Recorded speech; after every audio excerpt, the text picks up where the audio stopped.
The following is a brief summary of the plot from the hip-hop musical piece known as Regulate, performed by Warren G and Nate Dogg. Released in the summer of 1994, the track appears on the soundtrack to the film Above the Rim, and later on Warren G's album Regulate, G-Funk Era. Supported by heavy radio airplay and MTV, the song reached number 2 on the Billboard Hot 100 chart and number 8 on the R&B/hip-hop chart. It is considered the breakout single for both artists. The music makes heavy use of a 4-bar sample of the rhythm of Michael McDonald's hit I Keep Forgetting, subtitled Every Time You're Near. The song also features a quote from Sign of the Times by Bob James as well as dialogue from the 1988 film Young Guns. On a cool, clear night, typical to Southern California, Warren G travels through his neighborhood, searching for women with whom he might initiate sexual intercourse. He has chosen to engage in this pursuit alone. Nate Dogg, having just arrived in Long Beach, seeks Warren. On his way to find Warren, Nate passes a car full of women who are excited to see him. Regardless, he insists to the women that there is no cause for excitement.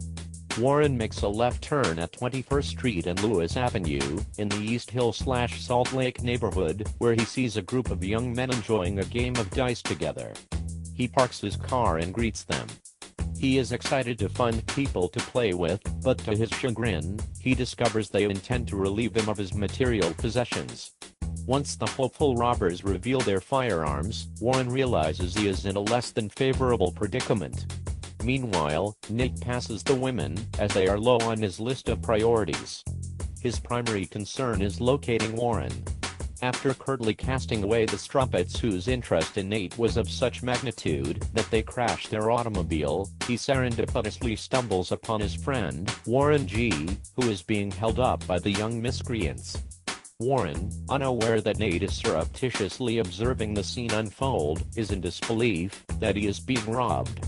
The perpetrators have taken jewelry and a name-brand designer watch from Warren, who is so incredulous that he asks what else the robbers intend to steal. This is most likely a rhetorical question. Observing these unfortunate proceedings, Nate realizes that he may have to use his firearm to deliver his friend from harm. The tension crescendos as the robbers point their guns to Warren's head. Warren senses the gravity of his situation. He cannot believe the events unfolding could happen in his own neighborhood. As he imagines himself in a fantastical escape, he catches a glimpse of his friend, Nate. Nate has 17 cartridges to expend, 16 residing in the pistol's magazine, and 1 round in the weapon's chamber ready to be fired on the group of robbers. Nate proceeds to expend many of the rounds. Afterward, he generously shares the credit for neutralizing the situation with Warren, though it is clear that Nate did all of the difficult work. Putting congratulations aside, Nate quickly reminds himself that he has committed multiple homicides to save Warren, and then informs Warren that there are females nearby with whom he might fornicate, should he so choose. Warren recalls that it was the promise of copulation that coaxed him away from his previous activities, and is thankful that Nate knows a way to satisfy these urges. Nate quickly finds the women, the same women who earlier crashed their car on Nate's account. He remarks to one that he is fond of her physical appeal.